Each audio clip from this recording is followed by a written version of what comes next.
Hey, what's up? How's it going, everybody? Welcome to the Tuesday show. What's up? My name is UltraDavid, to the Tuesday show, and we might have just run into an unintended issue, but we'll figure that out in just a second. Yeah, there we go. Okay, cool. Anyway, this is jchensor. Yes, how's everybody going? Going well. Hope you're all enjoying this release day of Injustice. If you haven't gotten the game yet, it is out, at least now in North America. I don't know about release dates elsewhere. I know we have some international viewers. I only had a little bit of time to play it myself, but I really like it so far. I have it. It's still in my package. Oh, good stuff, man. I have it right here. All right. So. I actually brought it in case you didn't have it, because I want to play it after the show. Okay, sure, no problem. But that's not what we're going to be talking about today. We do hope to have a full show on that coming up next week. But tonight is not that. We had a guest already, as you can see. Yes, this guy. This is a live picture. It's happening right now. Yes, he's been sitting still this whole entire time. Dude, I'm telling you, he should be one of those guys out in the public square earning a living. Statue. Yep. In case you guys don't know, that's of course Tom Cannon, aka Inkblot. You can follow him on Twitter @ProTomCannon. Say hi to everybody. Yep. Are you there, hi. Tom? Yeah, can you hear me? Oh, okay. Yep. There you go. Can you turn him up a little bit, possibly? Yeah, I'm trying to right now. I think this is a new thing for us, right? Have we actually done this before? We did Skype for Aftershock, remember? We had those guys on there. Yeah, that's right. But, yeah, okay. Anyway, but that's for good. Those people who don't know, just a little history for Tom. I mean, do you want to talk about, the stuff that you've done, or do you want me to talk about it, Tom? Yeah, why don't you talk about it? Yeah, so in case you guys don't know, Tom is one of the co-creators of Shoryuken.com. And, of course, he's one of the main guys who runs Evo. So these guys have done quite a bit for the fighting game community in their lifetime. Yeah, so, going back a few years now. Yeah. In fact, even if you go to Marvel games and we talk about Magic series and stuff like that for the chain combos, guess who made up that name? Yeah, that's my term. That's Tom Cannon. Right. I did not know that. All right. From the X-Men Children of the Atom beta. The beta? Golfland. Yeah, the beta. Coda because, beta. That was the first game that had chains, and it was we played ST, and it's what's this weird thing? Why can my moves combo and interrupt each other? And it was a magic combination. You had to hit 1, 4, 2, 5, 3, 6. I'm all right, that's the magic series, right? And that went up on Usenet. Yep. Kind of stuck. So we have a couple of people who have invented some of the most important terminology in fighting games on this little chat here. Yeah, the funniest thing about it is after he used the term magic series, the first person who wrote a Children of the Atom FAQ, it's shout-outs to Tom Cannon, and I'm going to use the term magic series, and that was it, pretty much from there. That was the last time anybody gave him credit for it? Everybody since has just been using it? Yeah, it's just that's what everybody's been using from then, so... Yep, but obviously, so we brought him on here. It's kind of funny, because originally what we wanted to talk about was specifically just running brackets and seeding and the concepts of reseeding. We actually had been talking about doing this for a little while. And then, of course, a lot of other stuff happened this past weekend. Yeah, I guess I'll go through that a little bit before we get talking. Just to very quickly recap, this past weekend in Houston, Texas, there was a tournament called Texas Showdown that was kind of the reboot, sort of a formerly proud tournament franchise that had some issues, and now the original guys came back, and they're running one of them being, of course, Javier Moreno, who was also one of the people who helped start Shoryuken.com. So everything went great. It was a great tournament. The very last Marvel match in the grand finals, Justin Wong and Chris G got up there because they're really good players, and in the grand finals, they decided to pick random select on their first game, and then I guess that wasn't counted because Chris won it, but then they still played a 3 out of 5 set afterward. Well, they played 2, and after Chris won those 2, they kind of stood up to stop, but then the TOs had them play it out, so the TOs basically said that match didn't count. Exactly, so they played a 3 out of 5 set with their main teams, and they claimed that they were playing seriously. I mean, I don't know. I'm doubtful. But really, I couldn't tell. Yeah, I know. I was not super pleased, so I decided to eat pizza instead while that was happening, and then be a snarky bitch afterward. So anyway, that's pretty much what happened this weekend. But for the last few weekends, there have been things. Final round. Who was it? Christian Fnatic played a set where Fnatic clearly threw the match. Right. And then April Duels happened again, right? Yeah, Grand Finals, Justin and PR Rog play their secondary characters. And so, like I said, the interesting thing is the reason why we started this whole, trying to bring Tom Cannon on here was because, obviously they run the largest bracket in the entire, known universe at EVO. And so, what was interesting to me is I started wondering how many people reseeded when they went from pools to semifinals. And that's why I asked on Twitter, and a bunch of people started talking about it, like, oh, yeah, I do that every once in a while. And, I don't know. So we have the expert here. Yeah, so Tom Cannon is the expert here. Tony Cannon, we also call the bracketologist because he's, like, amazing at creating brackets and stuff like that. But, yeah, do you want to, just talk about just your philosophies on running brackets and such and reseeding? Yeah, sure. So a lot of credit for what I'm about to say definitely goes to Tony, because he's the guy who figures out how to run these enormous brackets on time at EVO. And the EVO formula has sort of refined itself year after year. I mean, we've definitely made a lot of mistakes as we've gotten bigger and bigger, but the system we have isn't sort of arbitrary. It's every time we change the system, it's to fix something that went wrong last year. And something that we figured out a long time ago is that don't mess with the bracket once it's set. Look, we never change the bracket once it's been set and the tournament has started. And Tony wrote something on SRK that you can check a couple of days ago explaining why. But, I mean, briefly, whenever you change the bracket, someone is going to be disadvantaged. You may not be able to tell who's going to get the short end of the stick, even when you make that switch, but someone's going to get screwed. And that person will sometimes claim that there's some kind of bias, that you don't like them, or you're not paying attention to them because they're not a top player. And who's to say if they're right or wrong? So the fairest thing that we found is to lay out who goes where in the bracket from the very first round all the way to grand finals, and just follow that to the letter and never move anybody. And it goes beyond that. I mean, that should be enough. But if that didn't convince you, there are a lot of unforeseen consequences when you do things like what people call floating. Like, you'll have maybe two East Coast guys fighting each other and two West Coast guys fighting each other. So you're like, oh, well, let's flip around the bracket. So we have East Coast, West Coast, East Coast, West Coast. It sounds good. And a lot of tournaments did this. Like, it was pretty much the standard thing to do, maybe 5 or 10 years ago. But depending on how that plays out, you may, first of all, like I said, someone is going to get the short end of the stick on that switch. And if it's if the East Coast guys don't like the pairings that you made, they thought it should be done the other way, they're going to call bias, right? And there's nothing you can do to stop that, right? They might be right, they might be wrong, nobody knows. It's just shady, or it's the perception of being shady. And many times when you do these flips, it's once you start flipping people around, when do you stop?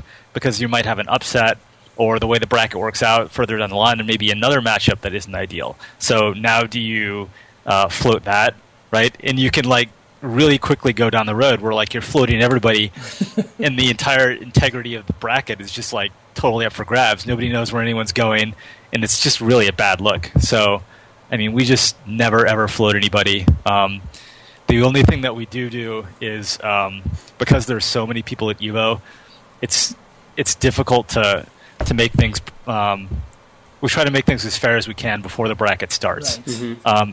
So if there's something we can do, I think last year we moved around some international players because we accidentally had 3 guys from the UK in one pool or something like that. We'll do that. Yeah, I heard about that. Yeah. Okay. Yeah, but once the tournament starts, the bracket is set, and we never change it for any reason. Now, I mean, I've heard some people, they've said that they actually saw with their own eyes, people changing the brackets at EVO and such. But, I mean, you can pretty much guarantee that did not happen, correct? Yeah, you don't have to take my word for it. All the brackets are still online from 2012, every single one. Really? Just Google EVO 2012 brackets. Okay. And it's, the top link if you Google EVO 2012 brackets. This is every single bracket filled in from all the tournaments. And we lay out where everybody goes. I think I know, James, why people may think we floated people. Mm-hmm. Because there were a lot of fans who were putting out challenge brackets. But we don't use challenge. We use the our own bracket system. And if someone transcribed our results into challenge, they may have made a mistake, or challenge may move people around differently from the way we do. And so you may see a challenge bracket like change, right? So maybe someone was looking at that. Right. But, I mean, the record is there. You can just go look it up. There are no floats. Not a single float in EVO 2012. Well, when it comes to seeding, I mean, how is that done? What are the priorities? I know that there are EVO points. That's part of it. I guess you can go into that. But even on top of that, is there anything else that you pay attention to? Yeah, so we seed by 2 factors, and 2 factors only. The first is by skill, and the way that we determine skill is by EVO points. In 2012, it was straight up EVO points. Whoever has the most EVO points is the number 1 seed. We're changing it for 2013, and I can talk about that later. Okay. But first we separate all the players, right? So by skill. And then we seed by region, right? So we don't seed by, like, who do you know. We seed by where do you live. And we try to separate people who live in the same parts of the country as far apart as possible. And that's it. Then we stop. We don't seed by any other factors. It's just who's the most skilled, and separate people by region. And so what we're changing up for 2013 is kind of a downside to 2012 was that people really felt that they had to mass EVO points, like just go to every single Road to EVO event and get as many as they could to get the best seed. Yeah, of course. And that wasn't fair to anybody, because it put pressure on players to really run this sort of murderous schedule. And, you know, some people just can't go to every tournament. Right. So instead what we're doing is we're awarding seeds on the Road to EVO. So if you get top, I can't remember if it's 8 or 16, but if you get an EVO seed, we take all those people at the end, and we're going to manually seed them by hand. Oh, right? Wow. So, okay. right, yeah. So it's less objective, Yeah, because right. now there are people in the equation. Right. But we think it'll be more accurate. You know, reasonable people can disagree about who's, like, you know, number 1 versus number 2. But I think if we all wrote, like, our top 8 or our top 10, we would all have the same people in those top 10, or mostly the same people. Yeah. Okay. Yeah, and the difference between, like, a number 1 and a number 3 seed at EVO is not that big. I mean, the real benefit of having a seed is between having a seed and not having a seed, because if you have a seed, you're guaranteed that you probably don't have another seeded player in your pool, and that's a huge benefit, right? Now, like, number 1 versus number 3, the only real difference, because there's so many people in the tournament, that doesn't come into play until you get to like the top 32 or top 16. Mm-hmm. If you're like top 32 or top 16 in a 1,000-man tournament, it's like, okay, you're already doing pretty well. Okay. Yeah. I mean, here's an interesting... I've always just been curious about this myself. Whenever you seed by region, obviously there's a lot of people who will, you know, try to put in a different zip code or something like that, or, you know... Is it exact zip code matching, or is it kind of like general zip code matching? So in other words, if someone's from, like, 90230 and another one's from 90404, would you kind of separate them as well, or is it just... Yeah. I mean, so... there are databases that you can get online that map zip codes to longitude and latitudinal coordinates, right? So we separate people away from each other, right? And there are people we know that put in, like, oh, hey, I'm totally from whatever, New York or SoCal, right? Because they don't want to play those players. But,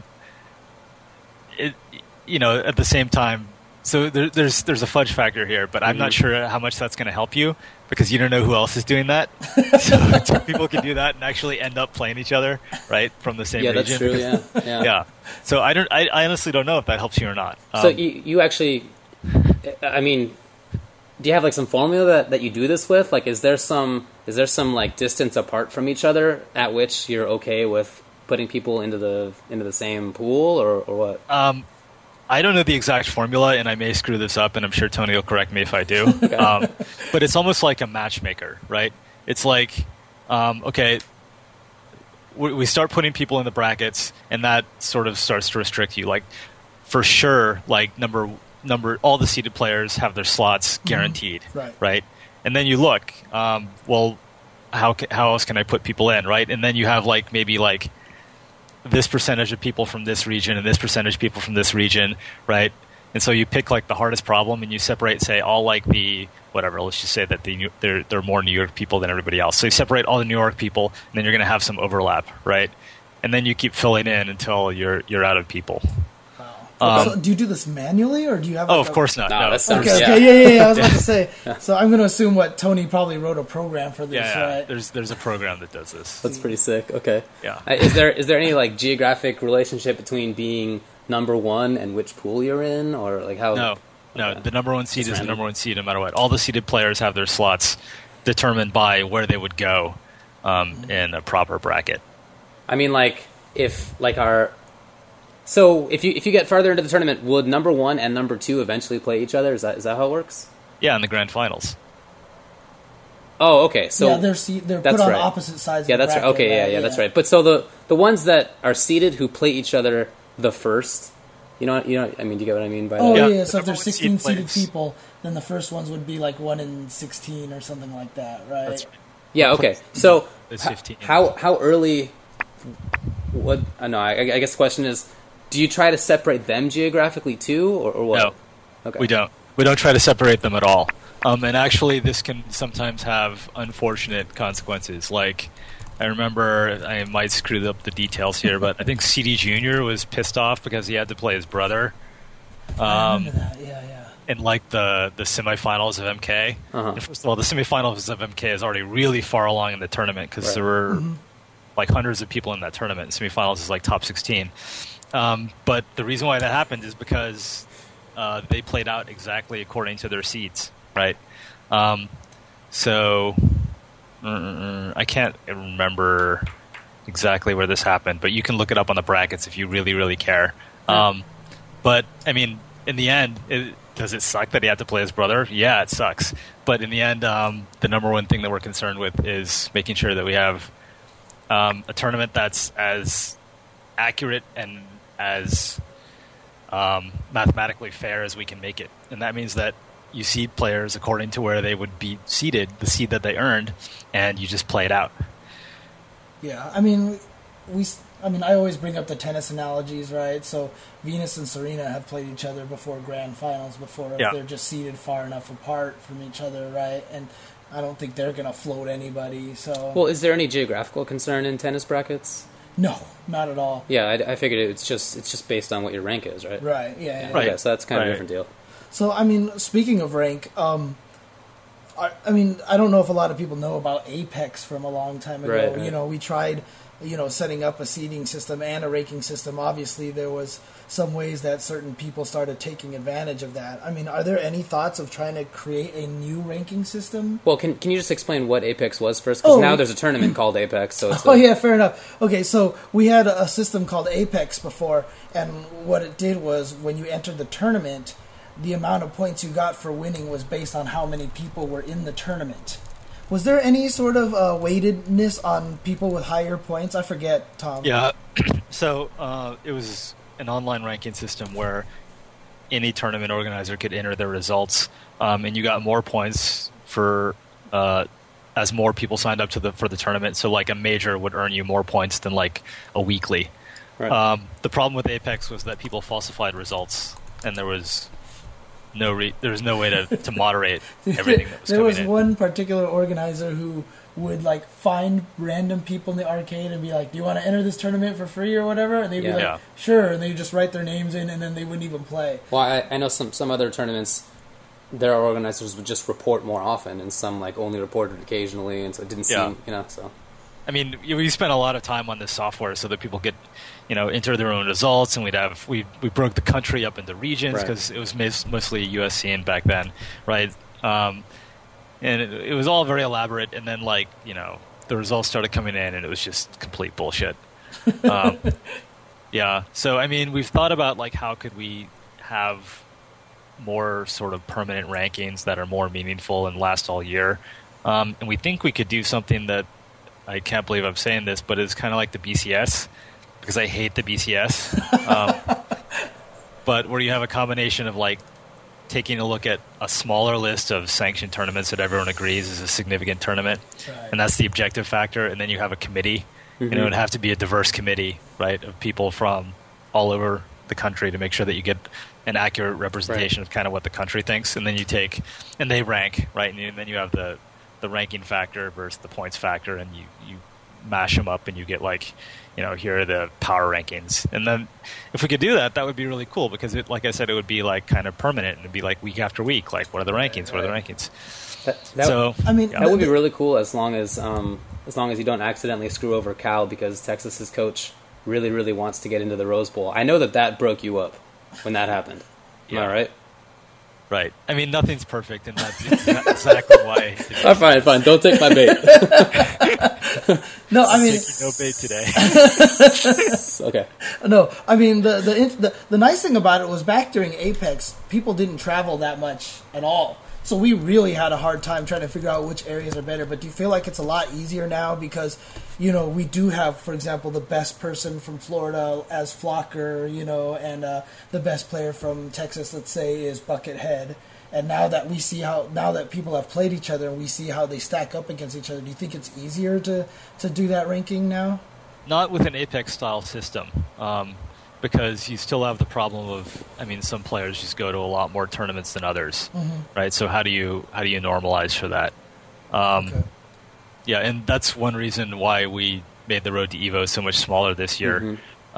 We sort of screwed up the initial pick of tournaments, but we didn't want to have the situation where like players felt pressured to travel to like 10 or 12 events just to maintain the seat at EVO. Yeah, that makes sense.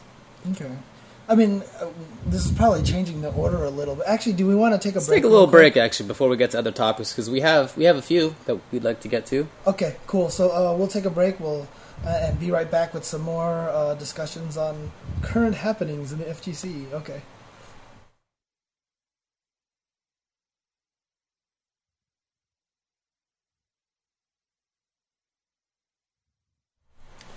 Hey, what's up? Welcome back to Tuesday. We have a very special guest on today. Mr. Tom Cannon, of course, a.k.a. Inkblot, a.k.a. ProTom Cannon from Twitter. At ProTom Cannon. Yeah, at Indeed. ProTom Cannon, yep. So we were just talking about, seeding and a bunch of stuff, and we kind of got into the conversation about Apex and official ranking systems, and, I guess I kind of want to talk about in the order that I had, I want to talk about a little bit later, but let's talk about it now. The concept of a governing body. Right, if we have a governing body, it's a little bit easier to do a ranking system, an accurate ranking system, so that we can have seeded and just ignore, regions. We can ignore teams. We can ignore whatever. Yeah. I don't know, Tom. What's your opinion on, do we need a governing body? Are we ready for a governing body? No, we don't need a governing body. I have the same answer, man. The nice thing about the FGC is that you can there's no bureaucracy.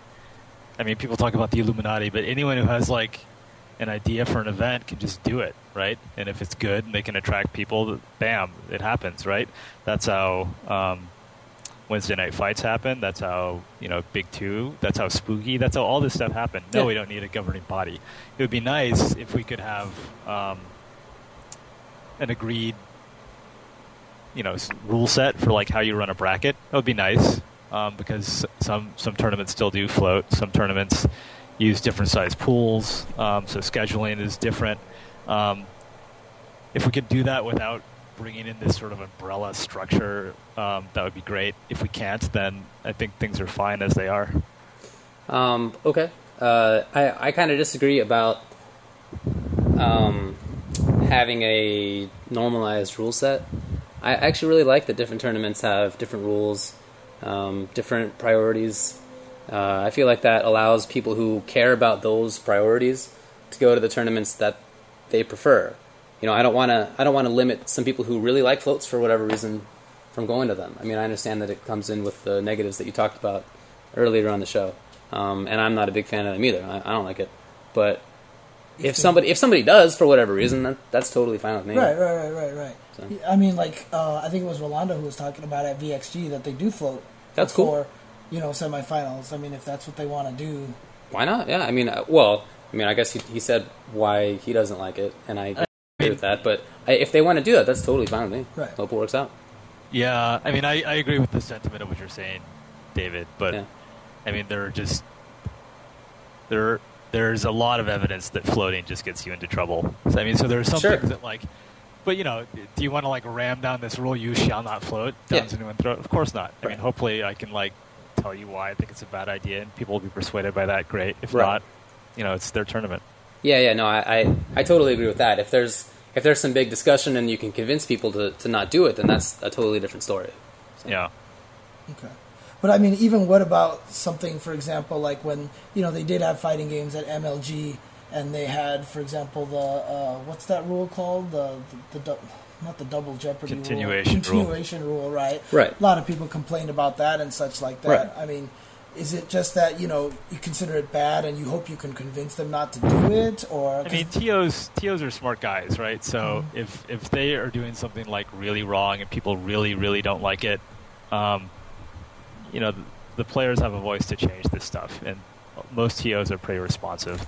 So they're just, I mean, yeah, like almost every tournament at this point runs with pretty similar rules. Mm-hmm. We all use the pool system, even though pool sizes are different. We all kind of run down to top 8 or top 16 and then play it out. So, you know, to fix like the last bit of consistency, you know, I would like consistency, but it's not worth, you know, bringing in any bureaucracy or some sort of heavy hand of, it's just, I think we would lose a lot of our character. Well, yeah, I totally agree with that. I like the diversity of fighting game stuff in tournaments and in commentary and everything. So something I want to keep. But I want to talk about whether you think a governing body is useful or a good idea when it comes to other kinds of things, like not in the sense of seeding and pools and how brackets work, but in some way to limit, you know, to ban people who spout off like homophobic stuff, or who, you know, have some other behavior thing that other people don't like. I mean, do you find that there's any cause for that kind of stuff? No. I think Same here. I think the way to get rid of behavior that we don't like is to call out that we don't like that behavior. We don't think that it represents what the scene is about, and convince people, right? I mean, because we may be wrong. Maybe we are about that. I don't think we are. But if you can do that in a way that's like, you know, you have a discussion and you talk about this stuff, then, you know, the scene itself can decide. Yeah, totally agree. That's really the only way you can get things done. Yeah, I mean, the interesting thing is I kind of mentioned it last week, too. You know, I mean, there are people out there I do disagree with. I don't think that they should be doing things the way they do. But the problem is, I mean, a lot of people are saying, oh, fighting game community has been around for a while, but, you know, let's all face it, we're all still relatively young. You know, the industry, if you want to even call it that, we're all still learning. So, you know, to me right now, honestly, like, I feel like with it, you know, with people disagreeing, I feel like we'll come up with the best solution a little, you know, because nobody knows the right answer right now. If we did, then we would be just as big as Riot and League of Legends, right? But since we're all still learning, I completely welcome the differences of opinions and the way that a lot of people can be like, oh, okay, here, we need to do it this way, we need to do it that way. Yeah. So. Well, if you want to compare, like, scenes, there cannot be two scenes more different than the FGC and League of Legends. I mean, the whole League of Legends scene it's a super successful game. I'm not knocking them whatsoever. I'm just pointing out the differences. The whole scene is basically financed by Riot because they are printing money with their fantastic free-to-play game. Yeah, for sure. And they come down in a very hard way and saying, this is the league, these are the rules. Recently, a couple of months ago, they lifetime banned a player. Yeah. And it seems like he had it coming based on what he was doing. Like, he had a long list of offenses. Yeah, he did, yeah. But they're like, you know what? You're out. You're banned. You're not playing competitive League of Legends anymore, right? So those are, like, totally different scenes. Yeah. That definitely goes too far for my tastes, but... Yeah. I mean, I always just like the fact that, you know, I always say it, like, when we're at a tournament, the fact that, you know, I'll be sitting with Mike Ross or Justin in the audience with everybody else. You know, I like that fact that we have that kind of interaction, that kind of a, you know... I don't see us giving that up. Yeah, for sure. What about governing body with respect to things like pot splitting and collusion and stuff like that? Like, do you want to have any kind of joint ability to, if if somebody does that at some other tournament, to have the ability to ban them at EVO. Well, I can do, since EVO is like my event, I can make that decision on my own. That's true. We've chosen not to put that pressure on other events, like, oh, hey, what happens at your event might affect someone at EVO, because that just seems like a kind of overlord empire as in Star Wars, not Empire Arcadia way of doing things. Fair. But like, I mean, so no, we don't need a governing body. I don't think we need a governing body for anything. I think cool. We're learning and doing just fine as we are. But I would like to talk about like pot splitting, because I know that it's on the list, right, James? Yeah, man. Yeah, we'll absolutely. Definitely get to that. I just wanted to get your take on it from the governing body perspective. But I totally agree with you on governing body, just in general. It's not something that I want in at all the foreseeable future. I feel like we're good for. Let me ask this. All sorts of reasons. Well, let me throw this out here, right? So obviously, we have all these professional sports out there, basketball, whatever. They've got their governing body, they've got the commissioner, and all this stuff like that. Do you feel like it's something that we'll have to get to eventually to make it as big as we want it to get, or do you think we can survive this way pretty much and still get to that point where we're like crazy worldwide phenomenon and like people are? That's a totally loaded question. Because it comes back to like able to spot, get big and get where we want to go. Like where do we want to go? Right. I mean, for sure. If you look at like competitive gaming, to me there are only two big, sustainable, successful, big money leagues.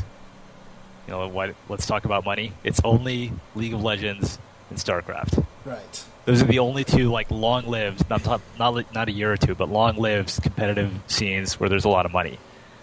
And the only reason I think this is the case is because they have strong first-party support. Yeah. Okay. Right.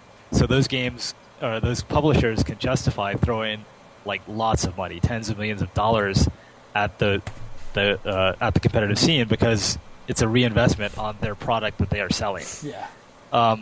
So, I mean, for me, it's not a goal to turn the FGC into this like big money league where players are making a living playing the game, or making whatever $100,000 salaries. I don't think it's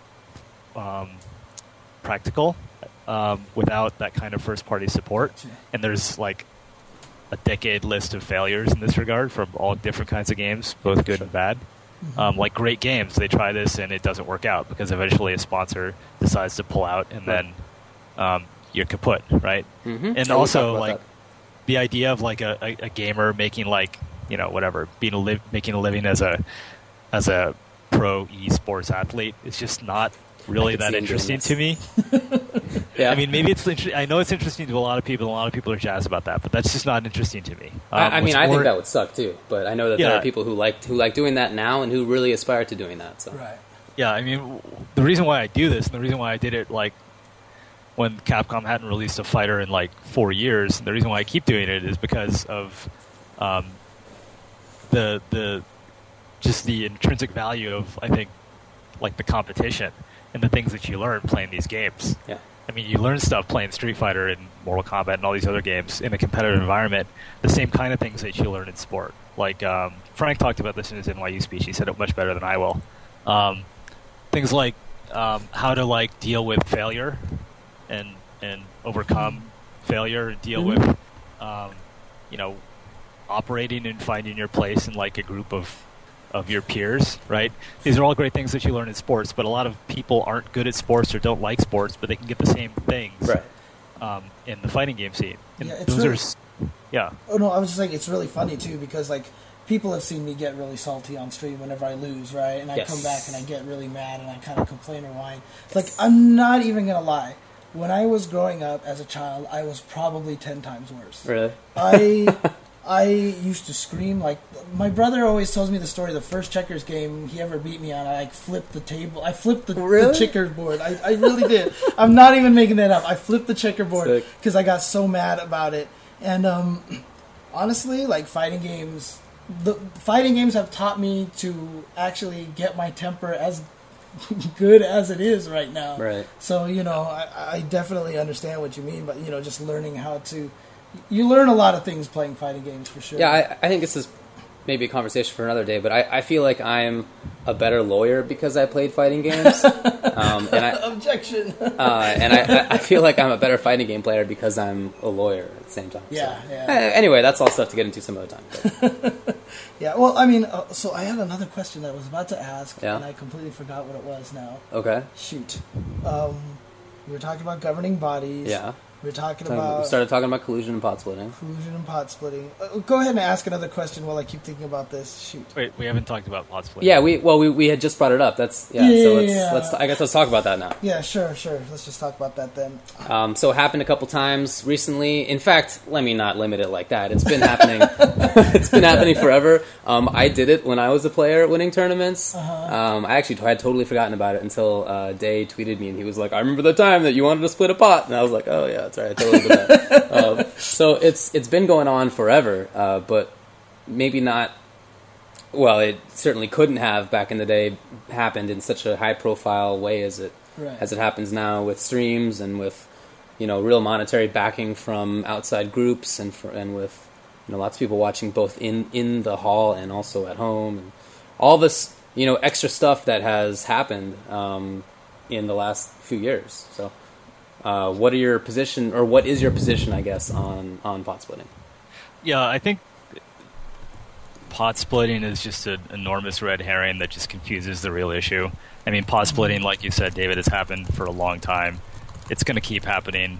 And, this isn't the NBA. This isn't like MLB. What you do with your money after you win it is kind of your business. Yep, I hear that. So let's forget about pot splitting. That is a total non-issue. I totally agree. Yeah, I mean, here's my question. It's just like, do you think that, I got to imagine this even happens in things like the poker world and such, right? There's probably I gotta think so. Poker players are probably like, you know what, whoever wins, whatever, we'll split it evenly. Yeah, so, I mean, I've been telling people all day, they're just like, we need to stop pot splitting. I just don't think that there's any point. Yeah, and not only is there no point, in my opinion too, but it's just completely impractical. Even if things seem like they're on the complete up and up during the tournament, there's nothing to say that somebody will take part of his check and send it to the other person later on. There's just absolutely no... it's just stupid. I mean, there's no point in even talking about pot splitting. I totally agree. The problem is, where it gets muddy is when some people say pot splitting, what they mean is throwing matches or... not really playing the match because you've already won the money and so you don't care about the results of the match. And that, to me, is a big problem. Okay. And it kind of goes back to, like, what are we in this for? And for, like, 99% of the scene, probably, like, probably, like, everyone in the scene at some point or another, but sometimes we forget, it's not about money. I mean, there's not a lot of money to be won in the fighting game scene. And the players who win money is like 20 guys or something like that. For most people, it's about, testing yourself and learning to play the game and the value of competition. You want to see the best go at it, and you want to measure yourself against the best. Right. It's fun too. Yeah. And when players, any player,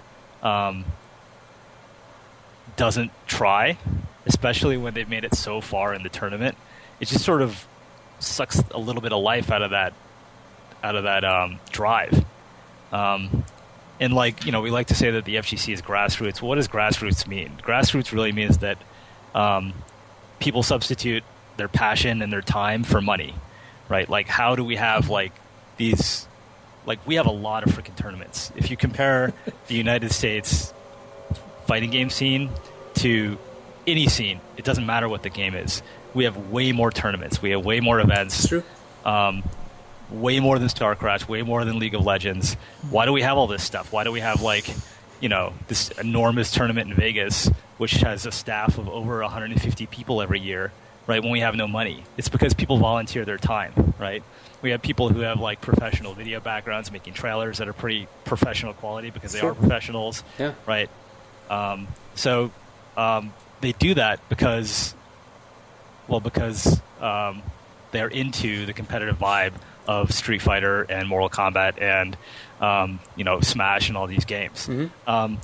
And so you may what I'm trying to convince people is that like when you throw a match in the grand finals, and I'm not here to put anybody like over the ringer or call anybody out, but when you do that, realize that like there are so many people watching you, and they've been watching you for like hours on stream or in person because they want to see who's going to be the best on this day. Right. And it's not just like, oh, they came to the event.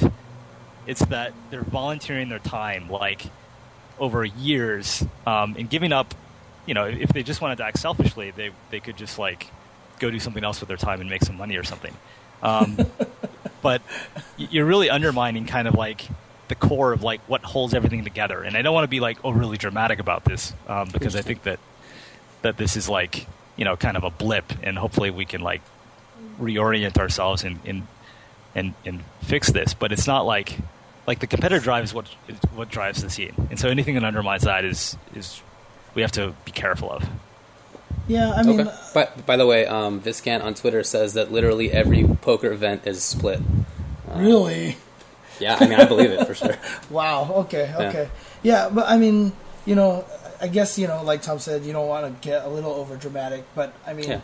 I mean, there are things that, you know, I feel like a lot of times when you get to grand finals, and let's say you don't play it as seriously as you could, like sometimes I do feel like it's a little disrespectful to a lot of the players that you beat along the way, you know, because they would play their hearts out in grand finals, and for a lot of those players who missed it, you know, just to watch them kind of play that way, I don't know. I would imagine, you know, if I was still, you know, competitor, that it would frustrate me to watch that. You know, I would get frustrated. I'd be like, why are you doing it this way when I could be up there? It's more than that, James. I agree with you, but it's disrespectful, I think, to everybody. It's disrespectful. I mean, people like, you know, all of our events are in person. So it's disrespectful to the players. It's disrespectful to the organizer, to the support staff. Like, why did Javi put on Texas Showdown, right? I mean, Javi sort of came out of, like, obscurity or, like, exile, self-imposed exile from the FGC to put on like finally a super legit Texas tournament. It wasn't flawless, but it was really damn good, right? He didn't do it so that like a couple of players could have a payday and split the pot. Right. He did it because he wanted to put Texas Street Fighter back on the map, and that means like strong Texas players. And yeah, so it's to sort of go in there and like basically swoop in and take the Texas money and not play up the grand finals is too bad, especially because Justin had played so well the rest of the day. Like, I was like pretty riveted to what was going on because Justin has had his ups and downs lately, but he won Cross Tekken, he won that's right, AE, right? And now it's like, oh my god, is he going to win all three of these things? This is going to be like the best story ever. Justin won his back. And then he's like random select. I'm like, what? Are you kidding? Yeah, that was unfortunate. I mean, I'm not so far removed from the player perspective. Like, people in the chat I know are not aware that I used to play competitively and do well in tournaments, but I did, and that was maybe it was 4 years ago actually. It's been a while, but for me it doesn't feel like it's been that long. So I still have that perspective, and I know that as a player, I would have been pretty frustrated to see that the people who beat me then like view it as like such a joke that like they can screw around. Right. You know what I mean? Like I would be disrespected by that. Like I would feel bad. And on the one hand it would make me want to like practice up a lot and like beat them. Yeah. But at the same time, it just bugs me from that point of view. In a way, maybe it'll spur the Texas players to maybe it will, so that they can't do that. That would be awesome. Right? That would be awesome. But now I have this additional commentary perspective, where like I'm commentating there. We were commentating there for many hours. We sat down at 3, I think, and we finished at 10 or... It was like 11. Was it 11? Yeah, I mean, we were there. We didn't get to eat that whole time until when I had the pizza in, like, the very grand finals. So, you know, I'm there, like, trying to do a good job as best I can. And then these guys, like, don't take it seriously. I feel like I don't need to take it seriously anymore either. Right. And that's not good for anybody. I mean, even if it was funny, it sucks. Like, right? It would be better if there was a good match that I could commentate and like take seriously. So that's my perspective now. So from neither side do I like the idea of it of a match, you know, being not treated seriously. Yeah, I mean, I also look at it too from even the streamer's point of view, right? Right. I mean, they put a lot of these matches up on YouTube. They're hoping that they can. Anytime you put the words grand final on a video on YouTube, you're going to get a lot more people watching it. But then if it's just like not being played seriously, then you're not going to get as many views, and it kind of hurts them as well, right? So, yeah, in a way, I mean, the way that I see it is just like, yeah, you have every right not to play it seriously. That's your decision, that's your choice, but, you know, just because you can do it doesn't mean you should, you know what I mean? Like, you should probably, you definitely should take into account, like, the whole grand scheme of things, you know, the big picture of it. If you still want to throw the match, then, you know, whatever, then you're going to do that, and, you know, maybe future tournament organizers will perhaps just, like, ban you from events or something like that. So. Well, I mean, here's the thing. So, like, right after Texas Showdown happened, like, I've had people contact me saying, you know, WTF, like, I'm doing all this stuff, and this is what the scene is turning into, you know, screw this. And these are, like, you know, people who have done a lot for the scene. So, you know, I'm not saying that the sky is falling by any means, but it's like, you know, just like a little chip in the dam, right? Where it's like, you know, if I'm putting forth all this effort, you know, and these players aren't taking it seriously, they seem to, at least in this one decision, to care more about sort of relaxing and not taking the competition seriously, then why am I putting all this effort into it, right? Right. Because, like, I mean, the players talk about, well, you know, I'm not a pro player. This is my hobby. This is everybody's hobby. Everybody's hobby, yeah. You know, well, almost everybody. There's some people whose job it is now. But you're right. It's There's a tiny set of people who can make this their career. I'm not one of them. I'm not either. Yeah. So, like, you know, I make a little money on Evo, but it's like minimum wage money. Okay. Yeah. Like, Evo is nobody's full-time job. I mean, I don't know how Kugler's doing with Broken Tier, but he's probably in the same boat. Like, Terry is in the same boat with Kaneda. I mean, this is everybody's hobby, with, right? So Regionals, with Kaneda, yeah. Yeah, I mean, last year I was, you know, taxes just had to be turned in. I definitely lost money traveling around doing commentary last year, like, pretty significantly. But it was awesome. I wouldn't have traded that for anything. And I'm doing the same thing this year. Yeah. So. Dude, I've always said, you know, like, the fact that we get to travel all over the place and meet all these people is awesome. That's, like, my favorite thing about it. So, I mean, when we got to Texas, there was just so many people I got to talk to. And that was great, right? Just, like, find out about their communities and stuff like that. That's by far my favorite part of this whole thing. So I think it's also kind of crappy because it, like, somebody mentioned, well, didn't Justin pick Dan one time in tournament? So Dan is if you know the game really well, you know that Dan is not a bad character. And if you know the game, if you know Marvel well, you know you've seen Chris play, you know, Jill Joe Sentinel. That's a legit team, and he could totally do that. But I feel like if we get to this point where we have, you know, collusion to some significant degree, now we start to question all that stuff. Like if I'm playing in a tournament and I face a Makoto, I'm going to pick Dan because I think he ruins Makoto. But if everybody's looking at me constantly, wondering if I'm playing for reals, and then I pick Dan, everybody's going to think it's a joke, right? Which I think is too bad. I want it to seem legit still. Yeah, and there are legit reasons to not play your best team in the early rounds. Oh yeah, right. I mean, that's a very old tactic, right? Yeah. So, you know, hiding your technology, yeah, right, exactly. I mean, I think the reason why this has come to a head is because, like you guys said in the intro, in 3 events in a row, there were things that just seemed really off. In one case, it was obviously off, and in the other 2, it's like kind of like what, right? So now we're talking about this, and you know, there's a difference between, like, if the same thing that happened at Texas Showdown had happened at Wednesday Night Fights, probably nobody cares because, you know, it's a weekly event. Mm-hmm. It's not that big of a stage. Yeah, agreed. I just think that I hope that players can be a little bit more sensitive to, like, how their actions are perceived by the entire scene when they're on a really big stage, and it is important. Yeah, I mean, I'm reading the chat here, and I do want to, like, point out one, I guess, you know, counter. I remember watching April Duels when Justin highlighted Iron Fist. The audience started chanting for it.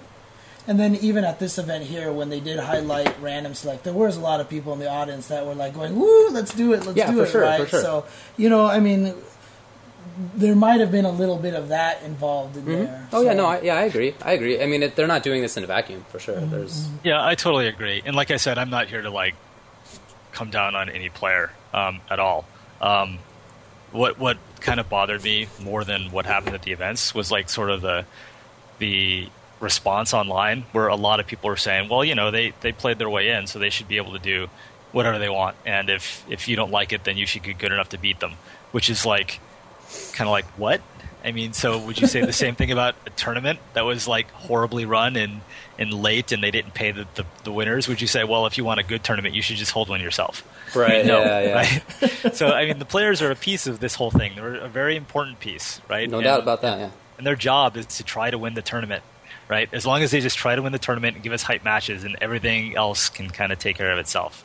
And when that doesn't happen, you know, it gets a little rocky. Yeah, I definitely want the players to be the focus. I don't want that to change. Yeah. I always would rather it be a tournament than a show if I had to pick between those two.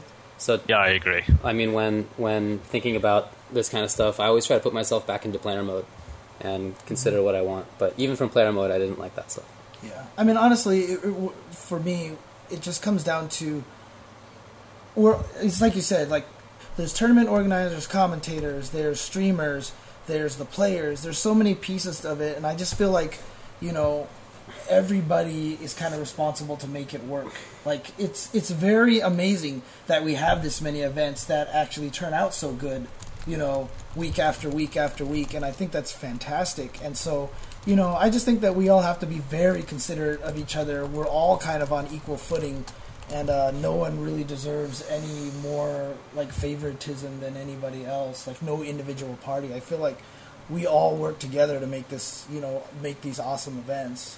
So. Tom, are you worried about the business side of this? I mean, do you worry at all that, you know, sponsors will pull out or, well, anything like that? I mean, sponsorship is important, and the sponsors are pretty key to turning EVO into what it's become over the past 3 years or 4 years, whatever, since the Street Fighter 4 blow up. I mean, if anyone was there last year, you saw we had incredible staging. That's right. Yeah, we're on the Strip instead of in the Green Valley Ranch Hotel, and that's true. Yeah, and sponsors are a huge part of that. So okay. I am worried, but I'm not worried about the survival of the scene. Oh yeah, of course. Yeah, of course. No, I didn't. I mean, I didn't and that's the great that. thing about us. Okay, yeah. I mean, you know, all the sponsors could go away, and we could, you know, we'd still have competitive fighting games. Yeah, it would just be, you know, on a smaller scale. Yeah, I mean, I was here before, and I definitely would stick around after. I mean, there's a lot of people on. I mean, I've seen this on Twitter. I've seen this on stream commentary as well. You know, that whole thing that if we don't take it seriously, then sponsors won't take it seriously. I mean, I'm reading the chat. People are talking about staging, saying it was staged. I mean, it was, right? Yeah, it was absolutely staged. Yeah. There was a stage. People who were on it were staged. Yeah.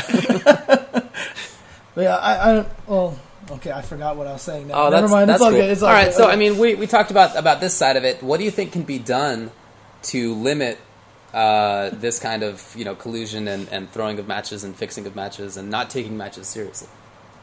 Other tournaments just need to adopt either the EVO rule towards this or their own version of it, which is if you intentionally underperform or intentionally try to manipulate the results of the bracket, you're DQ'd and you don't win any money.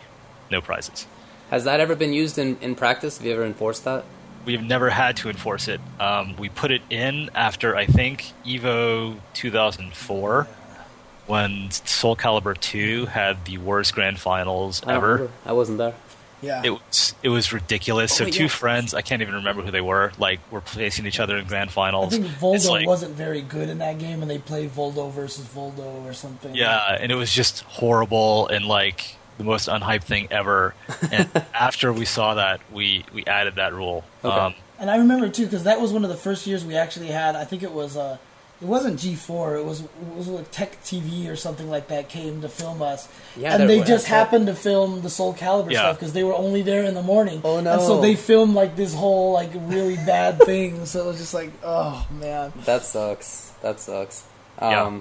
Yeah. So, I mean, yeah. Go on. I mean, I think in a way, you can't blame the players for the way they've been acting because there have been no consequences, right?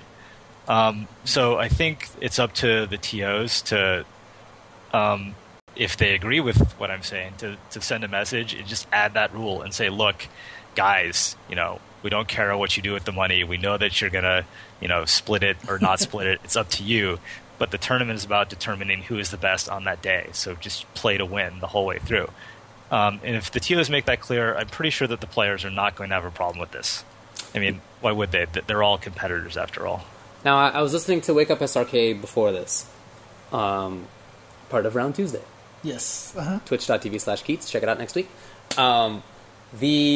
They had Robin Renegade, who runs Civil War, on there, which will be this coming weekend. And they were talking about, Keats is also a tournament organizer himself, so there's a couple people who run tournaments there. And they were talking about this too. And one of the things that two things I think that Robin brought up was, the first one was to have the payout be a little bit different so that the penalty for getting second place rather than first place is not a ton of money. Or I should say not a big percentage of the pot, so that the incentive to split the pot among first and second place not quite as great. Then the other potential thing was that at Civil War they have swords that they give out to the winners, and you can't split a sword, which sounds kind of like a joke at first, but I actually think that making some actual tangible thing an important thing does make sense. I mean, if I'm a hockey player and I'm earning $10 million a year, my incentive might not seem great because they do get a little bonus for winning the cup. Yes. But I really want my name on the Stanley Cup. You know what I mean? Like, there's this tangible benefit to it. So, what's your perspective on that? Those are both good ideas. I still think you should have a rule. Okay. Because, I mean, the money split is an interesting idea. I'm not sure if it would change people's motivation. Because, even if the difference is $100, I split that and I get 50, right? I don't know if that would motivate players or not. And the trophy thing sounds like a good idea too. But I think the simplest fix is maybe do everything. Yeah. Have a rule on the books. It's like, hey, guess what? You have to play to win. So please play to win. Simple. What about a tournament like Texas Showdown, right? I mean, it's hard for them because they're starting up again. They're trying to get everyone to come back. Yeah. Let's say they say, we're going to put our foot down, we're banning Justin Wong and Chris G for next year. They can't do that. That would be totally unfair because Justin Wong and Chris G didn't really break any rules, right? There was no rule in place. Right. Yeah. Okay. I mean, you can. Yeah. Okay. Well, theoretically, let's say that there was a rule in place at the time, and they really just messed around in grand finals, like the Soul Calibur 2, and they said, you know what, we're either gonna take your money away this year and give it to set a third and fourth place and stuff like that.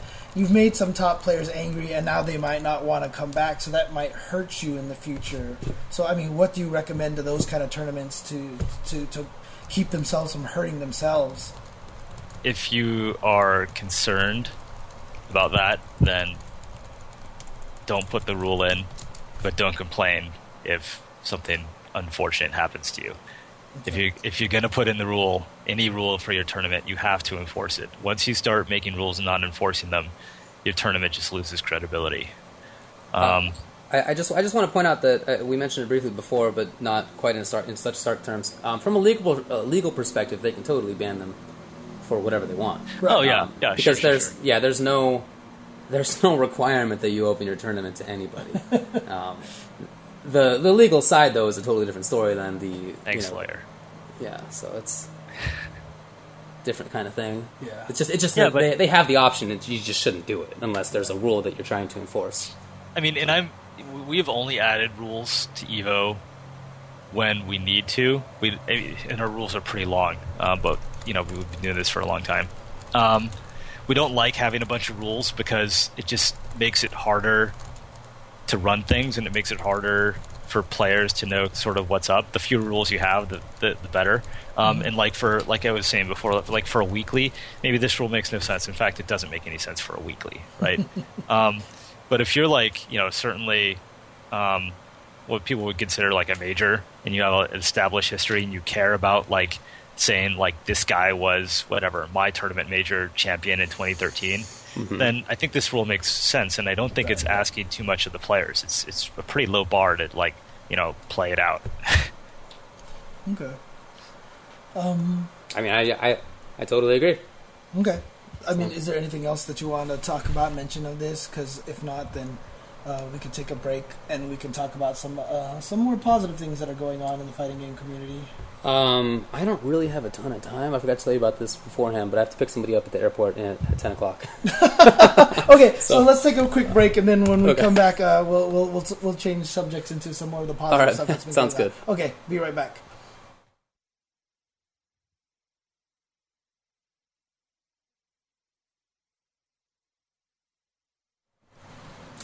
Knowing that nobody got to see it unless you were at Texas Showdown, but one of the highlights to me was...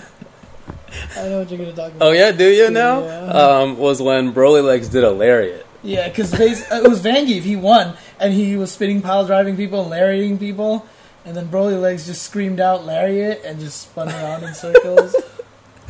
It was so great, man. It was so great. Shout outs to Mike, dude. He's the best. Yeah, that was just hilarious to me. Yeah. But nobody got to see it unless they were there, so make sure that you show up to the tournaments, because you always miss stuff. You always miss stuff. Yep. There are always better things that go on at tournaments than on stream. Well, I mean, just to tell a little story, I talked to a bunch of people at Texas Showdown who said that they were not coming back for Sunday. I talked to them on Saturday. They said, I wasn't planning to come in on Sunday.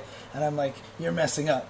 You need to show up on Sunday. And everybody that I talked to said, you were absolutely right. This was the most amazing thing, That's part. Because a lot of people think that, they're just going to compete and then go home and watch the finals on stream. No, when you watch it live, the energy is unlike anything you've ever seen. So. For sure. But let's talk about some other things that are going on. Obviously, some more of the positive stuff that's been going around in the fighting game community.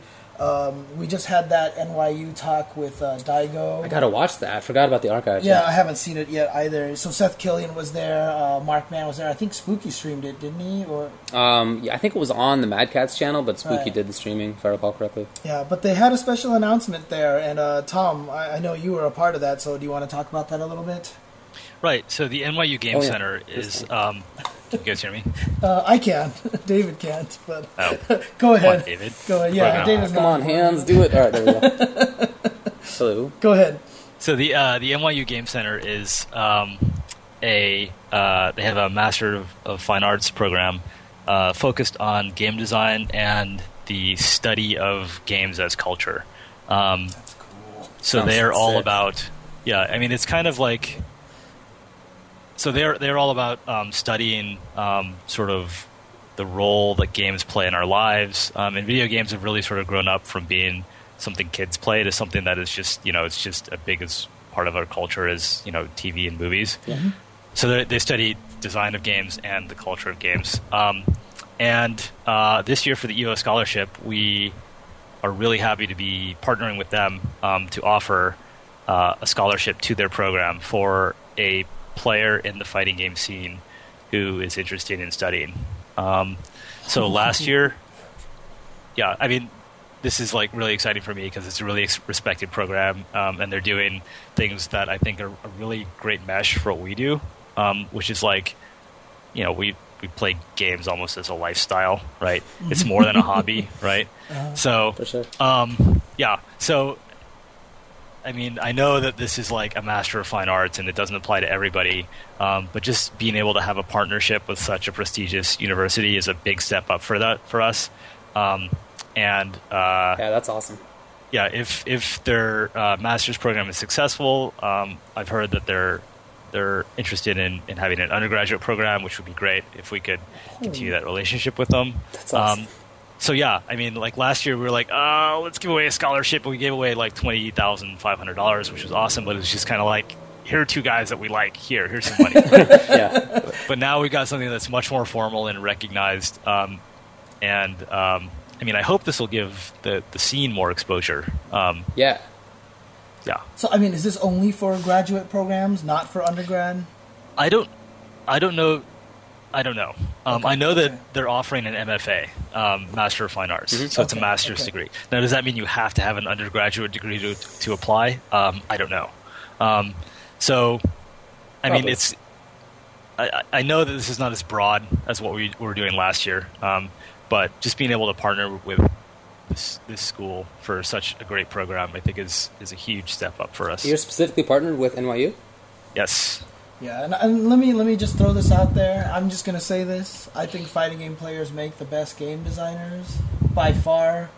God of War, the combat engine was designed by fighting game players. Right. There's a reason why that game turned out as fun as it was. So they look at things differently than everyone else. So and one of the reasons why we're doing things like the scholarship program and like the indie panel and showcase that we did last year is because so many fighting game players from like the past generations have gone on to become successful video game designers or producers or have like big careers, like not like in little tiny studios, but like Sony Santa Monica, right, or the Superbot guys that produced an awesome game there, right? So you can have like a really successful career jump-started from your experience as a fighting game player, and if anyone wants to pursue that, we want to help open doors and make that possible. I think that's awesome. I've always said that the smartest group of people that I've ever hung out with is not lawyers at Georgetown. It's been fighting gamers. So. Yeah, and last year, I know when you guys did the scholarship last year, I said it was probably one of the best things to come out of the fighting game community so far. So this is the next step, and I think that's fantastic. So. Anything else that you want to talk about? Well, oh yeah, that's right. I want to give Tom Cannon. I think we should. I don't know if a lot of people know about this project that you and Tony are working on. So you know what? Honestly, I want to let you have a chance to kind of talk about it to everybody and let them know. Tell them what Stonehearth is. Right. So this is not fighting game related, but it's something that I'm really excited about, which is. About 18 months ago, Tony and I quit our jobs to form a game company.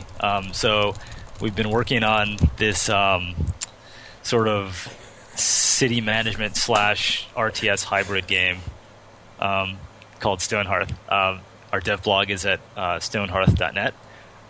And so we've been cranking away at this thing, and it's getting to the point where we're ready to show it, and we have a Kickstarter starting next week. And this is just something that we've always wanted to do. I mean, we've worked in Silicon Valley as software developers for like 10 years before this. And we're like, okay, if we're going to make a game, we have to do it now before we get like too old to code.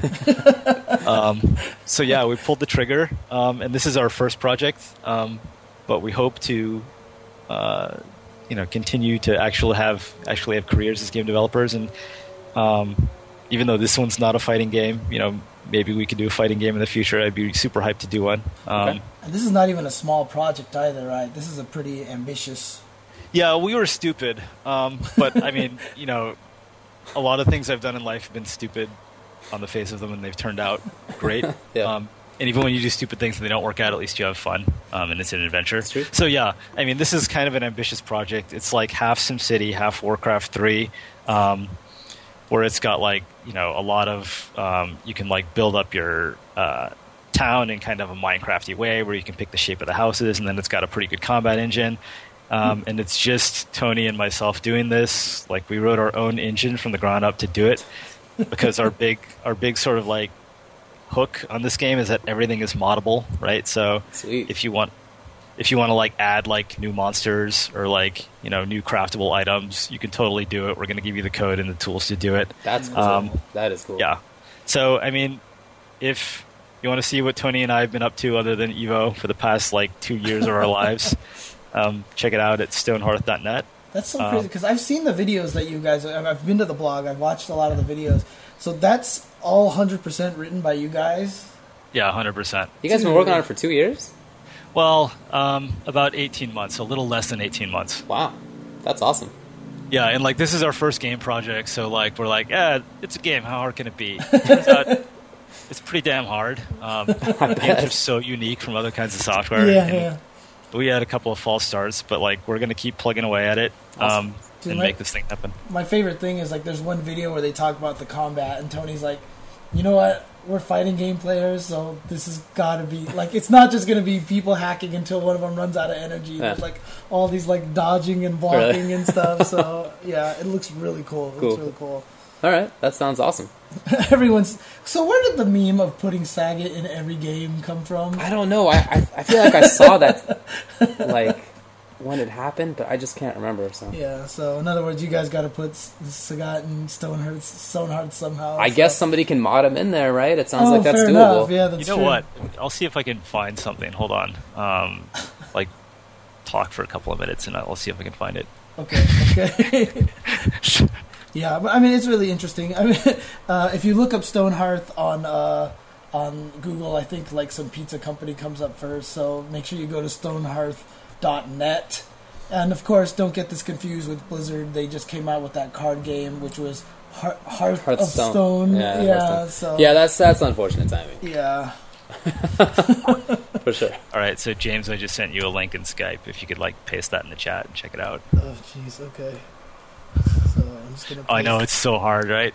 Yeah, dude. Technology is crazy. All right, let's see what we got. Yeah. So that's one of the monsters in the game. He's like a cyclops, but he might look a little familiar. That's rad. Oops. Definitely after my own heart there. What am I doing? I don't know how to use the net. What happened there? Yeah. I'm doing stupid things here myself, so... Well, I do have to be getting on the road in just a bit. So That's awesome. yeah, isn't that cool? That's awesome. Yeah. I hope people can see that. I mean, I'll throw it on the stream for people to see. So Now, do you have a horse in this Skullgirls race? I like the shark guy, Stanley. Stanley, I think. oh, yeah. All right. Is he still in it? I haven't been following. Stanley he is still in it, he's yes. still Right, in it, yeah, yes. I like Right. Stanley. All right. He's a shark. You're so disappointed, David. I'm not disappointed. Oh, okay. I mean, I'm Okay. kind of disappointed. Yeah. Dude, I already voted in the third round. I voted for Stanley again, so yeah, Stanley's in. Oh, dude. We're getting him in there, dude. We're getting him in there. Yeah, I'm still not really sure which ones I'm gonna do. I mean, I have somehow 3 of my characters made it in the top 8. Dude, same here. I don't know how. I have no idea how that happened. I would have bet against that for sure. All right. Anyway, I do have to get going on the road, but Yeah. thanks a lot for talking to us like this. We have almost never had actual guests on this show. Because I'm scared of like setting that up because I'm always I afraid I'm know. going to blow it up. I you know. what I mean? I guess So, it's something that we can do a little bit more easily now because it seems to have worked just fine. It's just from I learned from the Aftershock stuff because the Aftershock stuff was kind of embarrassing when I was trying to do that. I remember. So Yeah, we definitely screwed that up. okay, we can try to do that some more. But definitely, thank you, Tom, Yeah. for taking the time to come up here and talk with us about all this stuff. Anything else that you want to say over there? Nope. Just everyone come to Evo. Okay. It's gonna be good. You won't regret it. I mean, I've had people I talked to. I was like, bring more people back next year, and they said they're doing it. So Sweet. Yeah, it's awesome. Oh, I heard from I think a guy from Brazil. Joey Yeah. sent me a mail, CCing me, that they are promising. It was Brazil or Peru. They are promising double attendance from last year. Yeah, I know that there were it's quite a few Brazil. Brazilians It's Brazil. last year. Yeah, so Okay, it's Brazil. He was one of the guys I specifically talked to at Evo last year. Who was it? Do you remember? It might be M_Hartle Oh. on Twitter, but I talked to one of them and I was just like, bring more people, and he tweeted me back. He's like, I'm fulfilling my promise. I'm bringing more That's people awesome. back this year. Except just a lot of visa problems for a lot of these players. Just Oh, That's that's right. right. That happened yeah, earlier. yeah, just like from the For the player. 25th. Yeah, exactly. So Yeah. Well, that's really, really cool. So. Yep. Anyway, thanks a lot for joining us. Do appreciate it. yep, and check out shuriken.com and go to Evo if you can. So Okay. Okay. all right. Peace Later. out, Tom. All right. So Anything else that you want to talk about, Mr. James Chen? No, I think I'm good. So Okay. All right, because you need to get to the airport, the United Airline of Injustice, right? Like, I really do. Okay, I know. Yeah. Okay, cool. Thanks everyone for tuning in. Shout outs to everyone on the stream, including all the people from the On Blast show who came and watched. Yeah. So, Hey, dude, man, that's fine. Yeah, That- no. that's cool. I mean, honestly, I hope they came here and had a good time. Seriously, It's So, fine. Even yeah. if not, welcome. Yeah, it's cool. I mean, I don't have any ill will towards anybody on No, that not show. at all, so. not at all. So I think I've said that like repeatedly in the past at this point, but just to air that out, I don't have any ill will. So. okay. Anyway, So we're going to sign we can up. also talk about. No, I'm just kidding. Okay. you Oh can get to the yeah. airport, So you can- next week, just want to say, we will definitely have some Injustice stuff on. Yes, I've been that's talking. right.